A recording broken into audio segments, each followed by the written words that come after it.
Welcome to the Veterinary Marketing Podcast, where it's all about how to attract, engage, and retain clients to your veterinary hospital using digital marketing. My name is Brandon Brashears, and in today's episode, we are going to be talking with two of my favorite veterinarians in the world. We got Dr. Deborah Rotman and Dr. Christie Cornelius, and they're going to be talking about VetSpark, their project to help practices do better with end-of-life care. And I really think this episode, if you've ever considered doing either mobile euthanasia or better euthanasia services in your practice, this is going to be a great episode for you.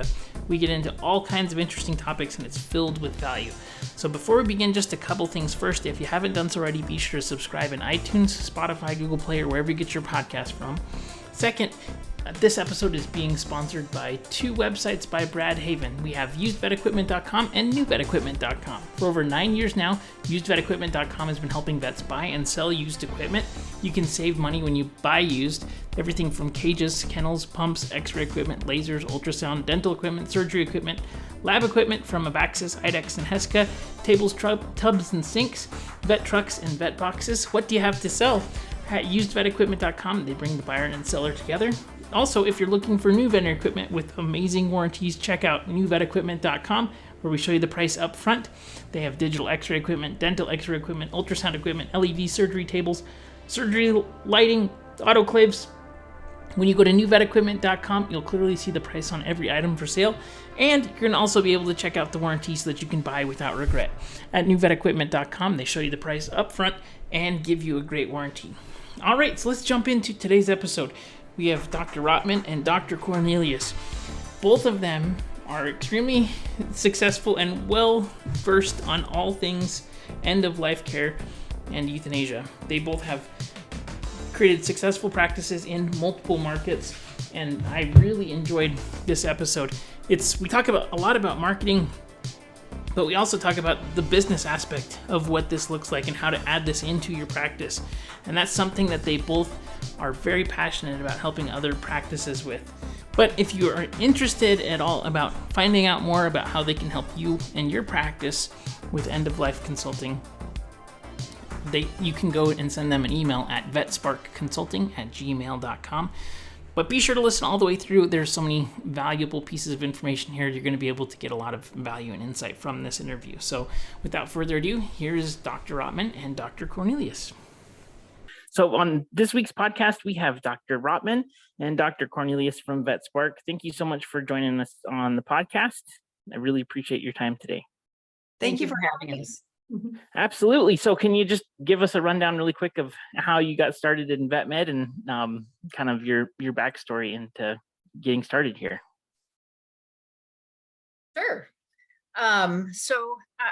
This is Christy. I started in 2004, graduated from Texas A&M University College of Veterinary Medicine, and I immediately went into general practice straight after graduation in Houston, Texas, and remained in general practice in emergency for about 8 years, and then decided that I felt like filling a gap, and that was in home services, including euthanasia.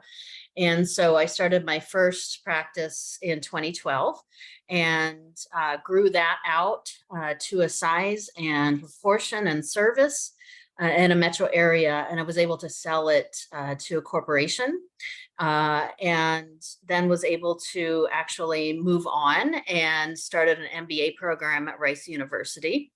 And I'm halfway through that program now. I have since started another practice called Fair Winds. And then also, of course, VetSpark started to play a part because of the knowledge that we've gained over a period of time and found it really helpful to be able to help people in need. Very cool. And I'm Dr. Deborah Rotman, and I graduated from the Washington State University in class of 96. And I went in general practice, and over time I purchased a general practice and owned that for about 8 years, and I sold it. And then I started in 2010 my own in-home euthanasia practice, just with my cell phone and a little bag and my truck. I was in the rural area, and I started building it and educating people about what it's like to have your pet transition at home. Is so much nicer for most people. So grew the practice, and this is independently before I even knew Christie. And then in 2020, I sold that practice after about 10 years. And we decided at that point, we were both mentoring on the side through an international organization for end-of-life care practitioners. And we decided, wow, people really need some help here with learning about, just things that we've been through already. And we really think that we can help them. And so we've started offering VetSpark business consulting for so many different people that have need of our experience, from startup all the way through to how to sell your practice. So we're there for them. Oh, very cool. It's really, really good experience in growing and selling practices. So I'm sure that has a lot of, you could help people a lot, I'm sure, with that. The question that I have for you is one of the most common questions that I have from practices, and that's typically general practice, is what is it that we're doing that we're not currently doing that we should be doing? And obviously I don't have the experience working in a practice, but I feel like mobile end-of-life care is something that is of huge need. We see the demand and search volume that's there for it.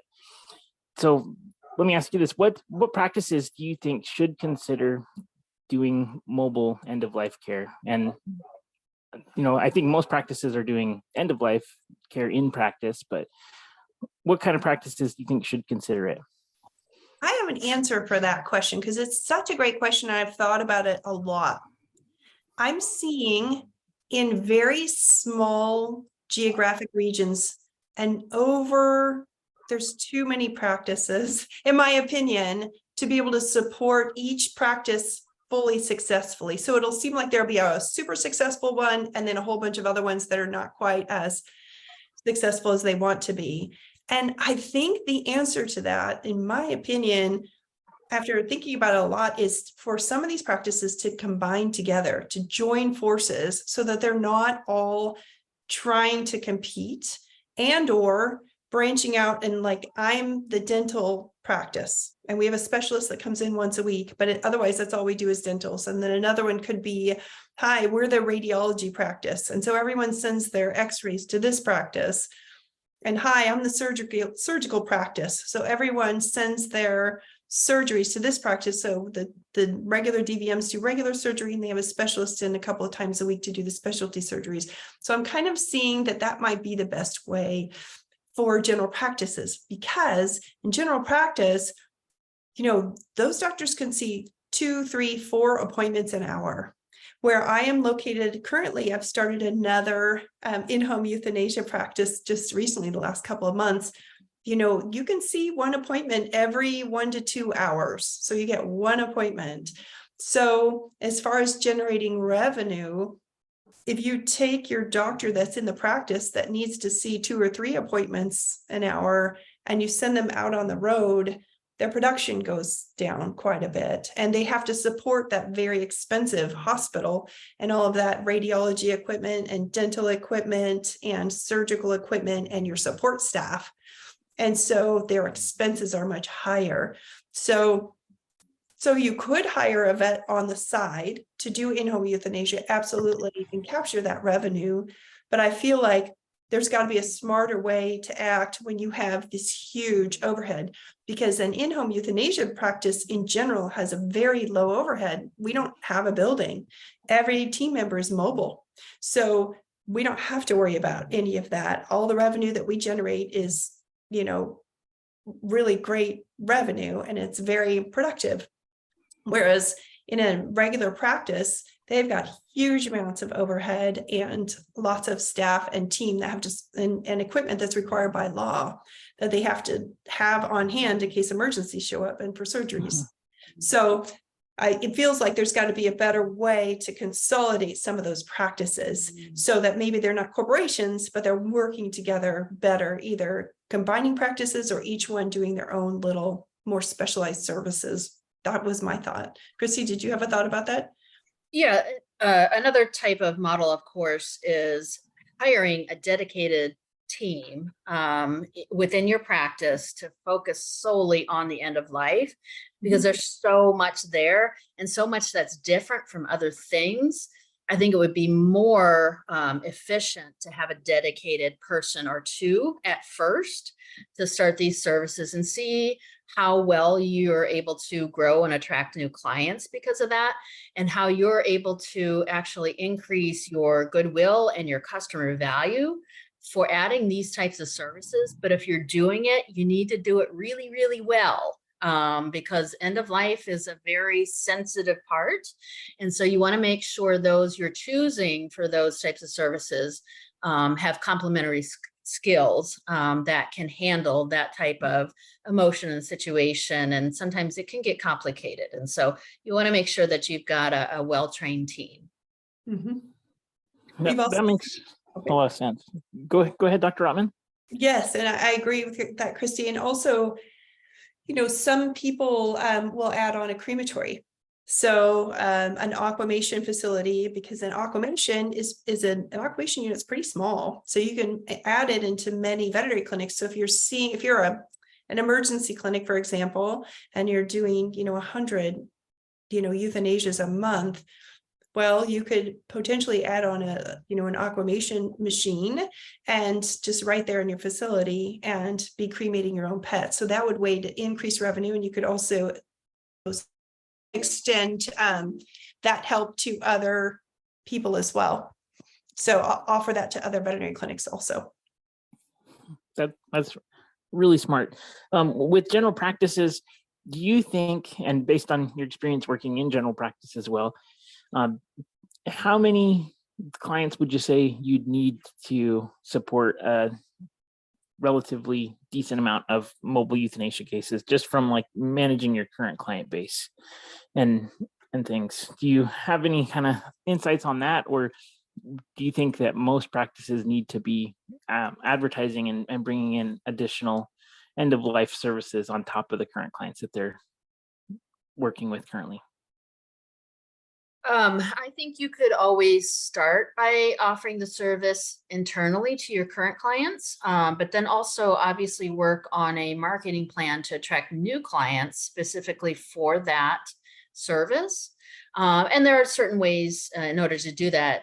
Also, you got to take a look at where you're located and the population density and things like that, and whether or not something like this would be feasible and affordable and would make sense so that you can increase your profits rather than end up with a cost center. Yep, that definitely makes sense. With starting something like this, is there a lot of specialized equipment that people need? You mentioned you just had your bag and your truck. Do most practices feel like they need to have like a wrapped special mobile vehicle, or what kind of things that are people maybe have as the wrong impression when they're starting to? It's a great question. This Of all things to start, even to add it as a general practice, it's a very simple thing to add. Most general practices will occasionally go out to clients' homes anyway. So we definitely do not advertise on our vehicle because we don't want to be a target, right? So we want to keep everyone safe. So we don't advertise. Hi, we have in-home euthanasia medication here. So yeah, we just use our vehicle, and you just need something like, Subaru Forester or something like that, where you can fit a larger pet in. I think about the only thing that you purchase is a little stretcher for pets. But other than that, it's having, a bag and your items and doing the drugs and the skill and the know-how to manage the situation. And the confidence level, of going in and performing venipuncture in front of clients. And you never know the situation. It can be a block party. Seriously, when you have 50 people and you walk in, everybody's wearing party hats. The dog is sitting there in the middle of everyone after wading through all these people. He's had like 50 cheeseburgers from McDonald's, right? And you're trying to find the owner, because everybody's playing rock and music because they're celebrating this transition, all the way to working on a sailboat. You're down in the berth of a sailboat with somebody, or you can be, it's amazing the different situations. And it can be, a cat who has no veins. So do you know alternative ways of euthanizing the pet? So there's newer information out than most veterinary schools are teaching on how to transition pets safely and effectively. But as far as adding it on to a regular clinic, I would think, it would be a no-brainer, again, except for the fact that the amount of revenue a doctor can generate is much more at the veterinary hospital, because they see one appointment and then they're also scheduling for a surgery for 2 weeks, and they're also scheduling for blood work and x-rays and whatever, and then they have another appointment in 20 minutes, compared to driving around and you've got an appointment every 1 to 2 hours.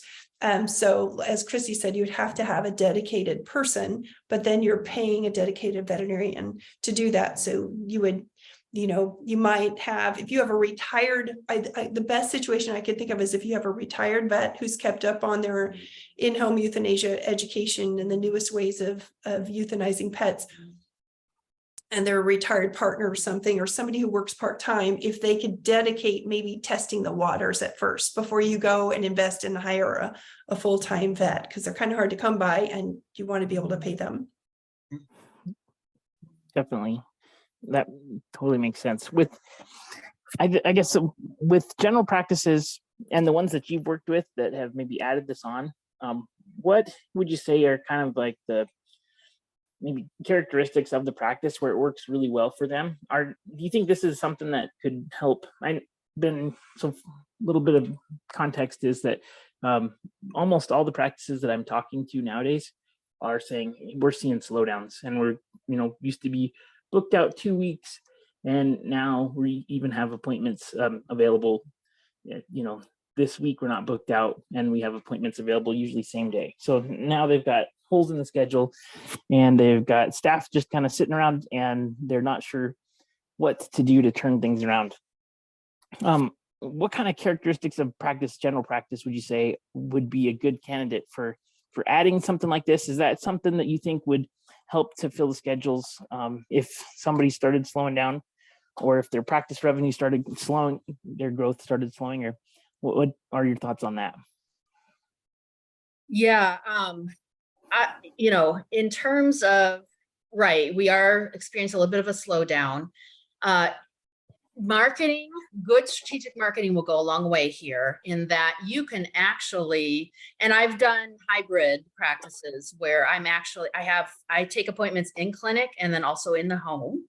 And so if you want to start even with your marketing, hey, we can do some better pain management, some focused pain management. Here's what we have to offer. We'll offer you this package, and so that we can start to fill our schedule ahead of time with things like rechecks, reassessments, medications, things like that. You can just immediately today start adding those services by a little bit of marketing. And then, just kind of test it out and see what kind of draw you get from it. But it's, the marketing needs to be there for it. And I agree with you, Christie. And also social media marketing is huge, but also a really good idea that's a huge missed things in almost every practice, which they don't understand because you're not taught this in vet school, is hospice and end-of-life care. So when a dog gets old and it's big and it's 10 years old and it's a huge 100-pound shepherd, right? People send it home with Rimadyl or Carprofen or something like that. They send it home with the NSAID. And that's it. And the practice does not hear from it for 2 years until they're calling around trying to find euthanasia options, okay? That 2 years is a huge missed opportunity. So a lot of practices could either bring in a hospice certified veterinarian from the IAHPC. They've got a lot of hospice certified veterinarians, or they could just consult with one, because there's a lot more pain management that can be managed with these geriatric, humongous dogs and these cats that are very old. There are a lot more medication alternatives that don't just sedate the pet. That's why everybody just gives them NSAIDs, because they're worried they're just going to, if I give them something else, they're going to be zonked the whole time. Well, work with a hospice specialist so that they can say, hey, no, there's like 5 other drugs you can be given here. And we can really increase this dog's quality of life for those 2 years and your appointments and your rechecks. You could consider also, in addition to just doing, home euthanasia, you could have that dedicated doctor. You could take one of your doctors and part of your team, instead of just home euthanasias, doing home visits. Okay, so for those rechecks for those geriatric and senior pets, so you can be doing a better job of modifying and adding to their medication protocols, because Christie's got some great protocols, and it's not just Rimadyl anymore. So, and it's not just gabapentin, and it's not just tramadol. Yeah. There's a lot more than that.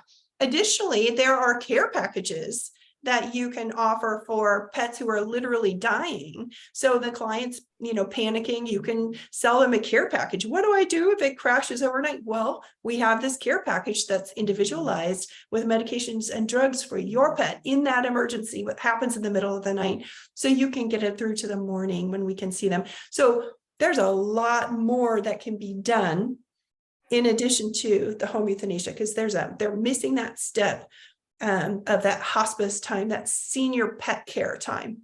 Yeah. So, yeah. And doing things and, improving incrementally to improve your customer value. And then you can kind of get going if you get a start on it, and really keeping in mind some of the technologies that are coming out recently. You can utilize those as revenue sources as you start to develop and offer these types of practices. For instance, the level of laser therapy right now, lasers are much different now than they were 15 years ago. There's pain trace now, where you can actually see if you can detect whether a dog or a cat is experiencing chronic pain or acute pain with certain manipulations.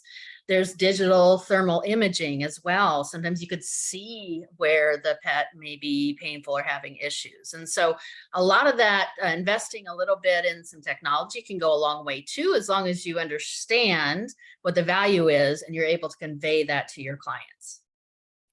And additionally, there's one other thing, is that your top, I forget the exact percentage, but it's like your top 20% of your clients help pay for like 80% of your revenue is what the average was from Vet Economics. So finding out your top clients, seeing where their pets are all my clients, do they all have new puppies? Or those top 20% clients all have senior pets? Hey, let's see what we can do to kind of pivot a little bit and offer to them. And one other thing I'll mention is it's good to have focus groups as well. Maybe a few good clients of yours, existing clients, pull them together and ask them questions about their needs as their pet ages. And so gathering that type of marketing stuff is great too on your way. Because consider also, when you go to the home euthanasia, they are going to be competing. If they want to start offering it everywhere, they're going to be competing with other existing, well-embedded in-home euthanasia practices. So if they start marketing for that outside of their current customer base, so as much as they can keep in-house and utilizing their current client base, starting there would be really great and much more economical, probably. Definitely agree. And especially when it comes to if the dog is 10 years old and it has 2 more years, that's, a big portion of its life. And I think too, if you can try and target clients that are your high-end, high compliance clients, they probably want something and they don't know what exists out there, especially if it's going to improve quality of life and things. And so it definitely makes sense to, like, your clients that are doing dentals every single year are probably ones that would want to have a really good senior pet protocol that's custom for them and things like that. When it comes to creating these types of packages, I think this is really beneficial because most practices, they're not sure what to do to make themselves different. If you looked at one practice that's a general practice and you took their website and just changed their logo and their name, you would just be able to replace it with the one down the street. Mm-hmm. And so I think that there's not actually anything special that they're selling because they don't know how to present themselves in a way that is special. And so what kind of things do you suggest from a marketing standpoint of actually making your offerings unique? Is it about asking your clients more what they are looking for, or I feel like clients have no clue when it comes to what's possible, because I'm like I have no idea what you guys are talking about when you talk about these drugs and lasers and all these things, right? So do you ask them kind of what their outcomes they're looking for and then make those recommendations in a way that is marketed well, or how do you go about doing that? Yeah, so you're right. There is a lot of sameness, but to set yourself apart, I really believe in being useful, providing information, education, and support. And we all do that differently. And there are some that do it very, very well, and there are others that don't. And sometimes it is the defining moment. If you're very strong in those support skills and communication, over time, you should really do well. And sometimes if the client doesn't know what they need, sometimes you just have to come out and tell them what you have to offer and why. And I do agree with that. And also, like, for example, a cold laser, which is what Christie's talking about, there's different kinds. There's surgical laser, which is actually cutting, right? It can make incisions.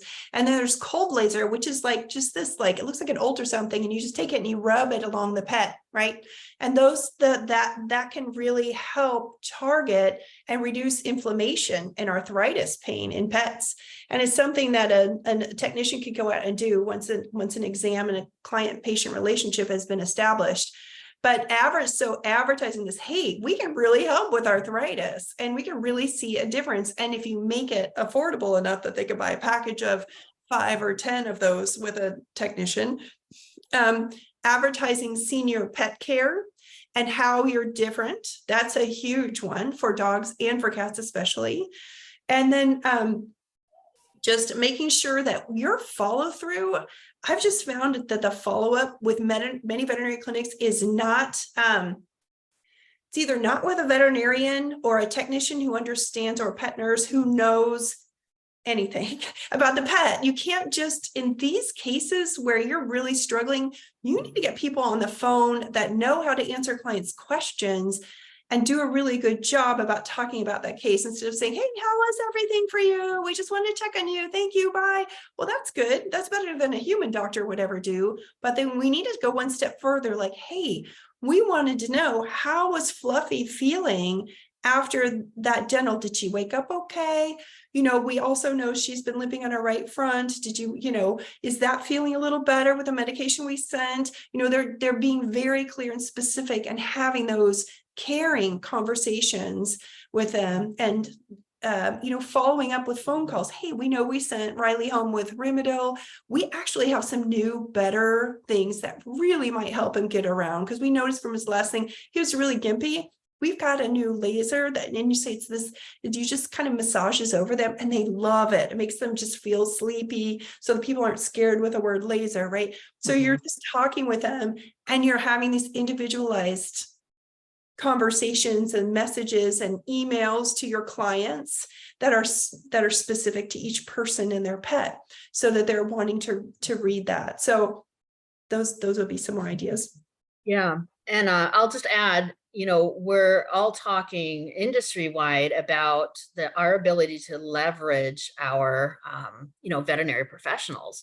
Yes. And, we're trying with solutions of mid-level practitioner, but that's far out away. And so even if it does come to fruition, in the meantime, what are we doing? And so a good palliative care practice will be able to do that and leverage their technical staff and their customer service in order to create a program where you have a medical director there, but most of the work is coming from your technical care team. And it's a nursing profession in human medicine. It should be a nursing profession in veterinary medicine as well. And you leverage those people. Right. So we have a lot of cats that need fluids under the skin. And so those people go to the client's home and educate them They have little rounds and they show them how to do it, or they can come into the client's home and do that for them. So the client doesn't have to travel with our cat 3 times a week. The pet nurse can come out and do it for them. So there's a lot of ways to, as Christie said, leverage your current team. You want them as busy as possible. If they're sitting around, that's concerning, because there's so much more they can be doing.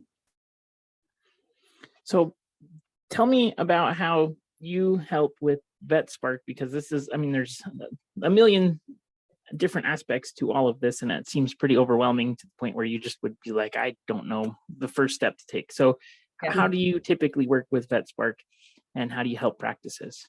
Yeah. So first it comes, first we would do what's called a 30-minute kind of just, we learn your background, learn some of the issues that you're going through, some of the opportunities that you may or may not be aware of.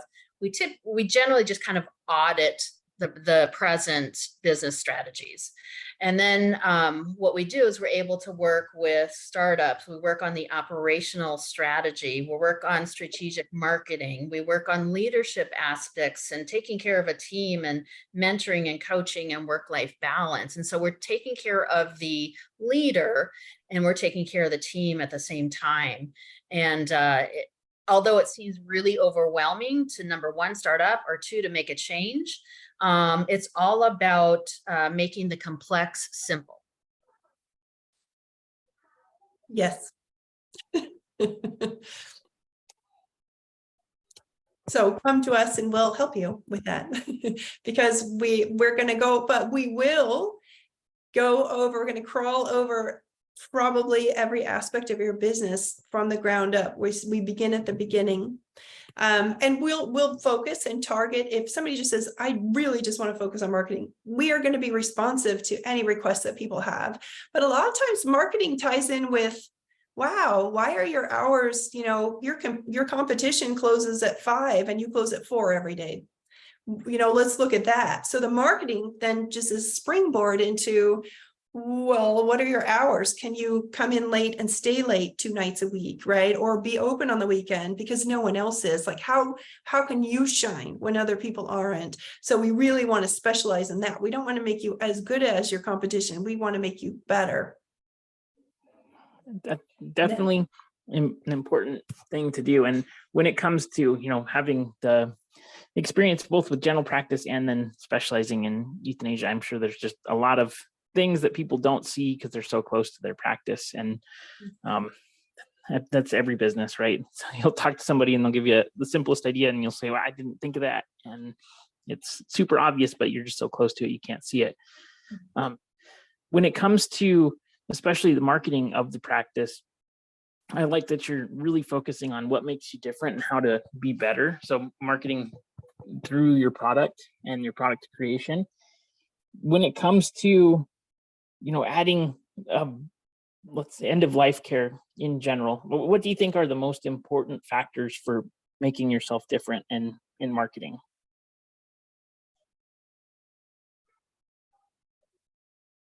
For end of life care? Yeah, for end of life care.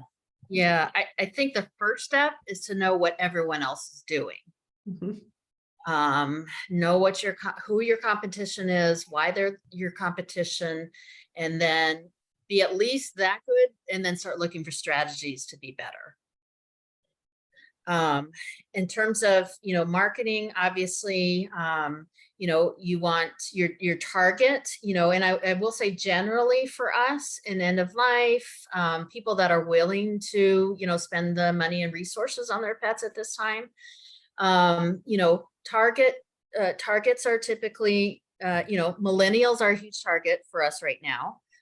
Gen X's are huge too, as well, as far as who we're looking for.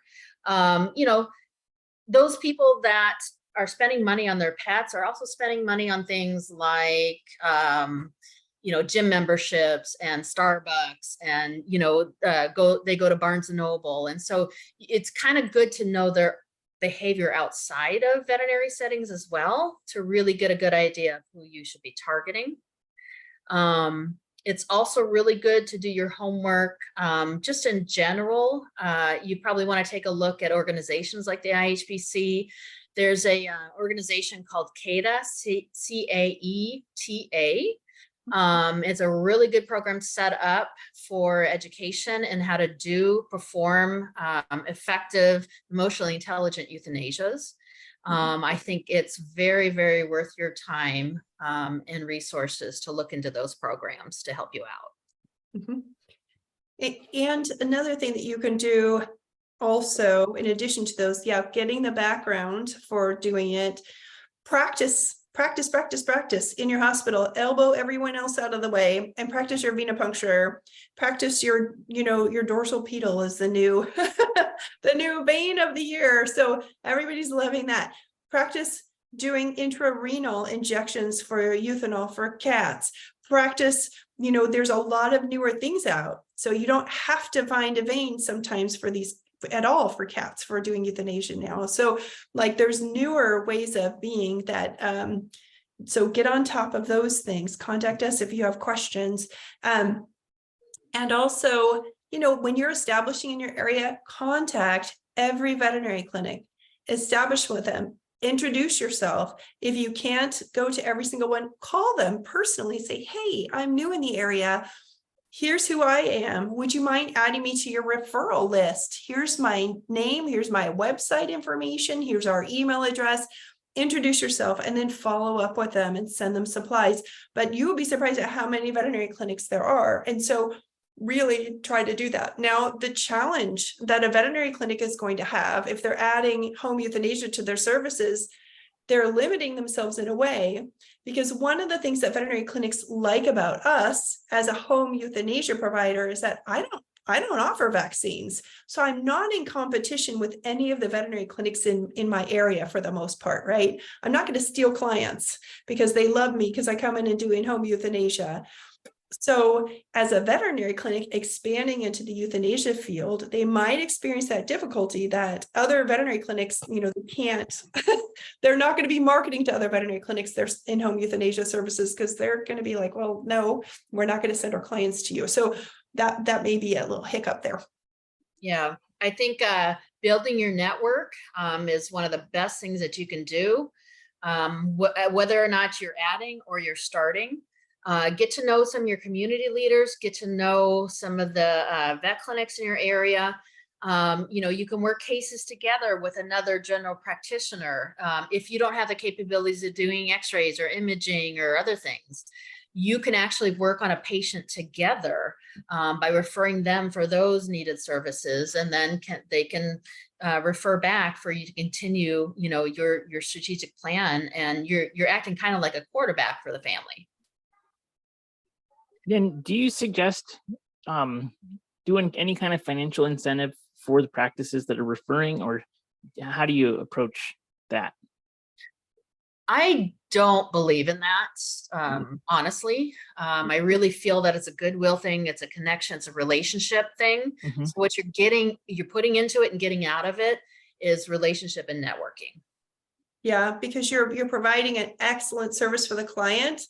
Like, for example, if a practice refers to me for home euthanasia and I go out and do it, I'm doing it in such a way that the client is so thankful. They love their practice even more because they referred someone who was really great and knew what they were doing to come out and perform this service. So it's like a 360 degree. If they refer to someone for anything, that they do a really good job. Like for, some people do holistic care. You establish that with a holistic vet.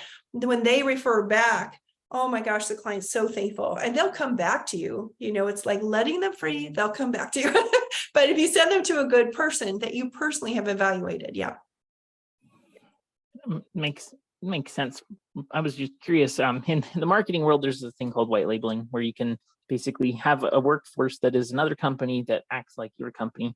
I was wondering if that was a similar thing in the vet med space. I've never asked that question before. Actually, that is a way that you can do things. And especially if you're not particularly connected to your own practice, or maybe you're a relief vet, being able to come in as kind of a quote, white label and just provide those services for another practice, yeah, that type of relationship and working agreement can be worked out. Got it. Well, we'll also do that with their reception team. So they'll use a white label reception team to use for your practice. That really works great when you're growing really quickly and you just don't have time to get all the phones. When you start to outgrow it, you'll notice, those receptionists, the hard part is, so while it's less expensive than hiring your own team, as you grow even more, you'll start to find that maybe you get client complaints that the phones went to voicemail a lot. Yeah. It's because they're managing multiple practices at once. So then, hey, it's time for me to hire a receptionist. But some people will do that to cut costs on their reception team. That totally makes sense. And yeah, that's not a good thing. I've heard a study yesterday that said if somebody calls your practice and you don't pick up, they'll an 80% chance they'll just call the next number. And so that's big lost opportunities. Absolutely. Well, when it comes to pricing, in your opinion, and pricing out services, is that something that you help with? I feel like that's one of the biggest marketing problems is most people just kind of look at the high and the low and then pick the middle kind of thing.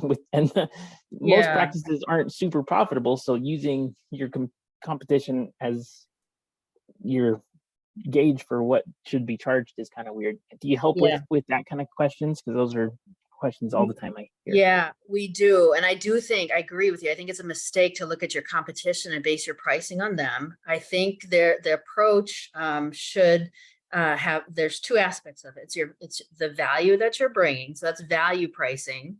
And then your cost pricing. So you do your cost accounting to see how much that type of service costs you. And then you want a multiplier on that. But then also being aware of the value that you're bringing at the same time. What is that worth? And so we can help practices or individuals establish a pricing strategy based around those two principles. And it's a great question. And Christie is like this expert at helping with this in her financial, but we both do, because what we do when people say, how much does something cost? And you're a general practice, right? And you're saying, well, how much does this bottle of Rimadyl cost? Okay, we'll go back to the Rimadyl. Let's say the bottle's, $150 for the entire bottle or something. It's a very expensive, big bottle. They say, oh, it's $150. No, how, who went around and checked the Rimadyl, all the bottles, and checked your inventory? You have to figure out how much you pay that assistant per hour to do that.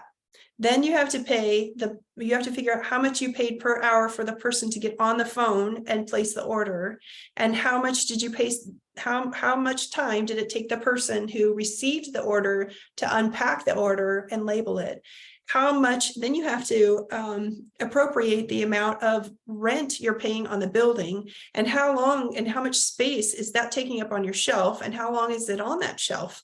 So, and then how much does it cost for the person who's placing the label on the prescription, right? So thinking about a cost for a pill or for a service, you've got to think about every aspect of it, the insurance on the building or whatever, like all these things. And it doesn't have to be much per item, but it does need to be taken into account so that you're actually you're profitable, right? Because you're just paying your expenses and that's all, you're ending with zero, but you really want to take into account your actual expenses and then go up a little more so that you are actually profitable, which is what Christie was talking about, that multiplier. So with respect to how people can get in touch with you and if they're interested in thinking about it, who would you say should give you or go to check you out and set up that introductory call to kind of see where they are? What kind of practices get the most benefit out of it? End of life care practices, startup practices, general practices these are all veterinary practices. And crematory startups, established crematories. One thing Dr. Cornelius did not mention is that she started and owned her own aquamation facility and ran that successfully as well. So she sold that as a package when she sold her end-of-life care practice. So we consult with a lot of crematories already, both flame-based and aquamation. Because the business is still the business of end-of-life care, and we can help them figure out the nuances of working with, veterinarians and hiring vets. So yes, and they could just reach out to us at vetsparkconsulting.com. There is a form there, and we'll get in touch with them. And again, we set it up with hourly billing. We do have a free introductory 30-minute consultation with them, and we know that we can show our value very quickly and really help them. Our goal is that you're realizing so much value and increased revenue from using our services that you're like, oh, that's a no-brainer. We need help. Let's get the help. It's important when you hire a consulting firm that you got somebody who's been there, done that, and is doing that, not somebody who is trained in consulting in a general way, because these are such specific questions that need help, and we're here to do that. So again, it's VetSpark, V as in Victor, E-T, Spark Consulting at .com, and then our email is vetsparkconsulting@gmail.com. Wonderful. Well, I'm sure there's a million things that you could help with, and if anybody is interested, I'd highly suggest reaching out to you both. And thank you so much for your time, and I really appreciate it. It was really great insights, so thank you. Thank you. The pleasure was ours. Thank you, Brandon. We really appreciate it. And Brandon is a really great AdWords person, so go to him. Yes. Thank you. Recommend. Thank you very much. All right, so I hope that you enjoyed today's episode. Again, if you have any questions or comments, need help with anything, don't hesitate to reach out. And if you want to get in touch with Dr. Cornelius or Dr. Rotman, you just send an email to vetsparkconsulting@gmail.com. That is VETSPARK consulting@gmail.com. See you on the next episode, and have a great day, everyone.